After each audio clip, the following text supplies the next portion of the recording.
Bury us where there will be flowers enough to displace the scent of decay. You look at the geopolitics and you see the confusions down there.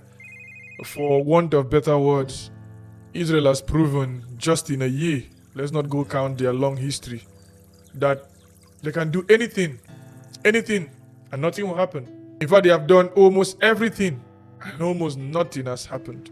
Did the blockade of food supply down the route that leads to the Palestinians? Or is it the endless bombardment we get to see down there? And is it the situations in Yemen? Is it the endless airstrikes in Gaza? Is it the endless airstrikes in Syria? Or the constant bombings and killings in Lebanon? Or you want to talk about other affairs they get to involve in? And how, dress up so nicely, go to international meetings, sit down there and say nothing, devoid of souls, devoid of intentionality, devoid of what we should be doing, devoid of everything right, save for everything wrong. And we do these things and we go and we sleep and we eat and we have sex and we fall in love and we give birth to children and we have vaguely in our head this sense that, things are going to get better. How are they going to get better? We don't want to know, but we just know what? Things are going to get better. Bury us where there will be scent enough. Bury us where there will be flowers enough to displace the scent of decay. Bury us where there will be flowers enough to displace. Bury us where there will be scent enough. Bury us where there will be flowers enough to displace the scent of decay. Bury us where there will be flowers enough to displace the scent of decay. Bury us where there will be flowers enough to displace the scent of decay. Bury us where there will be flowers enough to displace the scent of decay.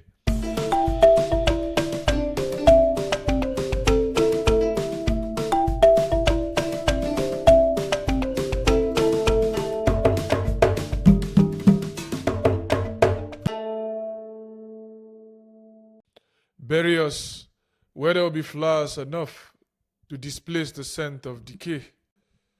I'm not the one who wrote those words. They were written by Nigerian poet Rasaq Malik. Malik is a poet that traces his origin back to a place like Ibadan. He has written for us a beautiful but haunting poem down here. He has given us a short glimpse to look at our life, and you stumble upon his works when you go to his Facebook wall, or if you are friends with him, you get to see his posts pop on your feed every now and then, and he writes succinctly and he tries to capture the essence of the situation at hand. And for someone like him, you come to see how his poems but goes on to capture the essence of life in different places. And so you find him tell us, bury us where there will be flowers enough to displace the scent of decay. And you begin to ask yourself, what levels of decay is Malik talking about here? What levels of rottenness? What levels of rot? What levels of pain is our poet wanting us to look at and wanting us to be buried so that we can bring about the flowers? Or there'll be flowers enough that probably would storm out of our decay as humans to bring about a scent that will in turn displace the scent of decay in our world. And the answers are far-reaching. The answers are enduring. You can look to the right, you can look to the left, you can look right, you can look left, you can look up, you can look down, you can look backwards, you can look forward, and you would see the answers everywhere. The problems are enduring. The problems are like the Advent song, Christ, come quickly. I don't know how to really sing again. Christ, come quickly, there's danger at the door. Poverty aplenty, hearts gone wide with war. There's hunger in the city and famine on the plain. Come, Lord Jesus. Whether you're a believer or not, substitute the idea of Jesus with the metaphoric idea of the next stanzas that follow.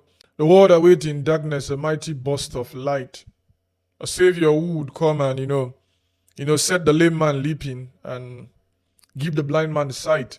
Whatever that means to you, whatsoever that is to you, you can still see the yearning that our world at the moment needs, that our world at the moment seem not to have gotten right. And so you find ourselves, being in this space of darkness, utter despair and confusion. A space where we just go about, bullshitting, like the American philosopher Harry Frankfurt will get to talk about the idea of bullshitting, and the bullshitter doesn't care about the truth. You look at the geopolitics and you see the confusions down there. For want of better words, Israel has proven just in a year, let's not go count their long history, that they can do anything, and nothing will happen. In fact, they have done almost everything, and almost nothing has happened. Is it the blockade of food supply down the route that leads to the Palestinians? Or is it the endless bombardment we get to see down there? And is it the situations in Yemen? Is it the endless airstrikes in Gaza? Is it the endless airstrikes in Syria? Or the constant bombings and killings in Lebanon? Or you want to talk about other affairs they get to involve in, and how, we dress up so nicely, go to international meetings, sit down there and say nothing, devoid of souls, devoid of intentionality, devoid of what we should be doing, devoid of everything right, save for everything wrong. And we do these things and we go and we sleep and we eat and we have sex and we fall in love and we give birth to children, and we have vaguely in our head this sense that, things are going to get better. How are they going to get better? We don't want to know, but we just know what? Things are going to get better. That is the thing we tell ourselves, things are getting better. We tell ourselves this stuff, things are getting better, things will be better, like this, like that. We tell ourselves all of this stuff and they don't get better. And we don't see any reason to be sad or to be angry, because who cares? It has not gotten to me. It has not reached my family. It has not gotten to my turn. It reminds me of the poem by Pastor Martin. First they came for the communists, and I did not speak out because I was not a communist. Then they came for the socialists, and I did not speak out because I was not a socialist. Then they came for the trade unionists, and I did not speak out because I was not a trade unionist. Then they came for the Jews, and I did not speak out because I was not a Jew. Then they came for me, and there was no one left to speak out for me. Then they came for me, and there was no one else to speak for me. There was no one else to speak for me. There was no one else to speak for me. There was no one else to speak for me. There was no one else to speak for me. And who would speak for you when you sit down and watch how the world burns like Emperor Nero and you do nothing? You just wait for your turn. If you are lucky enough, it takes a bit longer, but it comes nonetheless. The world is not that kind to us. And we not speaking out at the moment, we might just think we have enough time, but in the long run, you come to discover that you don't have enough time. It reminds me also of the poem by Nihio Sundar, Not My Business. It's not about the same tone and modalities as to Pastor Martin's poem we just read. They picked a canoe up one morning, beat him soft like clay, and stuff him down the belly of a waiting jeep. What business of mine is it, so long they don't take the yam from my sovereign mouth? They came one night, booted the whole house awake, and dragged Danladi out. Then off a lengthy absence. What business of mine is it, so long they don't take the yam from my sovereign mouth? Chinwe went to work one day, only to find her job was gone. No query, no warning, no probe. Just one neat sack of a stainless record. What business of mine is it, so long they don't take the yam from my sovereign mouth? And then one evening, as I sat down to eat my yam, a knock on the door froze my hungry hand. The jeep was waiting on my bewildered lawn, waiting in its usual silence. Who will speak for you? Who would speak for you in the times you need someone to speak for you? Who will do the job of the whistleblower? Who will do the job of the protester? If you have refused to protest, if you have refused to look at your own life and you say, you know what, we need to work together, we need to stand tall, we need to look at our lives and look at our lives, well, who will do that job? You want someone to do the job? Then you also have to be ready to participate in the involvements of life now into the future. You don't want to be buried anyhow. You don't want your body to be used as manure. You don't want that to happen, do you?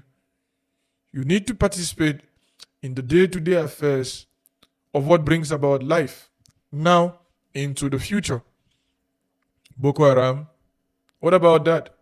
How has that affected you? Police brutality, you've been quiet all along. You think it's all going to be well and it's all going to be fine and everything will just be perfect, you know. It has not gotten to that level where it will come affecting me. My brother is not yet dead. My sister is still alive. Everybody in my family is all fine. The smell of the mortuary, it has not gotten to me. We don't have any corpse down there yet. My mother has not died from lack of proper medical care. My father is still alive. None of my family members have fallen ill to the bad medical system we have. None of my family members have fallen victim to the crimes endlessly committed in a place like Nigeria. None of my family members have died from accidents and we've linked it up to the devil or to village people. Everybody is fine in my family, you know. My friends are doing well. Their children are abroad going to school. Everybody is fine. Nothing is happening to us, so there's no need to panic. There's no need to protest. There's no need to add our voices to the wailings of the people out there. You know, we tell ourselves these things and we feel good and we feel fine. But don't worry. It's just a matter of time. History knows how to do its own stuff. It brings about everybody's share one way or the other, you know. It will bring your share soon. You'll be surprised when it comes for you. Woe betide you if there are nobody out there to scream and call your name, to scream and call for emergency, to lend you a helping hand, to bring about the roads that will see to it that your mom is rushed to a hospital that is functional in the right time, to bring about the fact that lawyers will be provided to look after the case you will be called upon in a place like Nigeria. In that particular court, you would so much come to deserve and need justice, but there may be none. You should pray that you'll be lucky enough to not meet death in the places you get to meet death. The most unexpected places, as many Nigerians get to meet death. Bad roads, banditry, kidnappings, brake failures, car accidents, unwarranted, and the many ordeals that get to face people living in warring zones, people living in poor economic situations and managing their lives and their cars. Mind you, if the economy was doing well, that driver wouldn't have sought out to manage the brake pads or the brake shoes. He would have looked for ways to ordinarily try to implement the situations that will prevent the necessity of the occurrence of the accidents you find yourself in, the necessity that will prevent the situations that would bring about you dying and dying the time you do, you going to courts and being given a sentence, a judgment that is not just at all. Pray you don't come to be in that particular situation. Pray you don't come to find yourself in a time like that. It is going to be messy. It is going to be sad. It is going to be annoying to you as it is annoying to as many persons out there having problems in their lives. And so Malik continues to ring this bell in our heads and ring it not necessarily to our oppressors, because we also are part and parcel of this particular situation. He's calling on everybody. He's calling on you. He's calling on me. Bury us. Bury us where there are enough flowers to displace the scent of decay. Because look around you. From Palestine to Rwanda to Congo to Somalia to Sudan to Pakistan to India to Ukraine to Russia to Israel to Yemen to all the warring zones and all the warring factions in the world. Malik is asking us a very, very simple question. What do we want? What do we want? Do we want to continue in this rot? It's rot enough. Do we need ourselves to be buried and buried endlessly? How do we want to live our life? How do we want to move on to the next phase? You hear many persons talk about the jam situation in Nigeria, and you begin to ask yourself, when did TikTok come out? You cannot remove that particular idea of social media and focusing by children and all that, but how many of these kids even get to have phones when they're supposed to have phones? And how many of them even know how to use the phones? To the extent whereby we now think, for parents who have not seen food to even eat, we now think phones are the problems of children. Rather than looking at the situation from the very beginning of the situation, from the very beginning of the problem. Bad governance. How many schools do we have that can beat their chests and say, we are doing what we are supposed to do? How many schools do we have in the country that we as young people, we as fellow citizens of this global village can tell ourselves we are doing the right thing? Are we looking at the decay in our educational system? When was the last time you saw proper funding take place in the universities? When was the last time you saw proper funding of libraries across the length and breadth of the country? And this is just Nigeria alone. You don't want to go to other African countries and see the madness down there. And even when you think about the so-called West and you think that things are all going well and things are moving fine, their own situation also, they get to have the varying problems they get to have and the ways in which the government wants to control the masses. You cannot take that away from them also. But we at least, let us start with the very basic things we get to ignore in the West. The very things that we get to ignore in the West. Water, education, libraries, roads, emergency numbers to dial and call in times of emergency. Sometimes even countries that are in warring zones tend to have well-to-do amenities than we who are, by and large, not even having problems or not even having wars. We remove the problem from where we're supposed to be looking at the problems. We remove the problem from the government. We place it on people. We place it on spirits. We place it on extraterrestrial beings. And we tell ourselves, everything is fine, we are all good. We are all fine. There's no problem. There's no troubles. We are all fine. But that's not the case. We continue to die as we continue to deceive ourselves. We continue to die as we continue to lie to ourselves. What do you want to be buried with? A flag? A flower? Do you want to be decomposed? Surely you will. What do you want to be remembered for? How do you want to go about your life? How do you want to see to it that things get to change and work well for you and for your family? Remember how they came for Danladi. Remember how they came for the communists. Remember how they came for the socialists. Remember how they came for the unionists. Remember how Oluchi lost her job and how Kelechi died without justice. And ask yourself if Malik is speaking to you. Indeed, bury us where there will be flowers enough to displace this scent of decay, this unwanted scent in our lives, this scent that will not take us anywhere. He reminds us about what we need to do. dying with dignity, dying for the right reason, dying well, if that makes sense. I am Biringkpa bin Emeka. Bury me where there will be flowers enough to displace this scent of decay in our world. See you next time. Bury us where there will be scent enough. Bury us where there will be flowers enough to displace the scent of decay. Bury us where there will be flowers enough to displace. Bury us where there will be scent enough. Bury us where there will be flowers enough to displace the scent of decay. Bury us where there will be flowers enough to displace the scent of decay. Bury us where there will be flowers enough to displace the scent of decay. Bury us where there will be flowers enough to displace the scent of decay.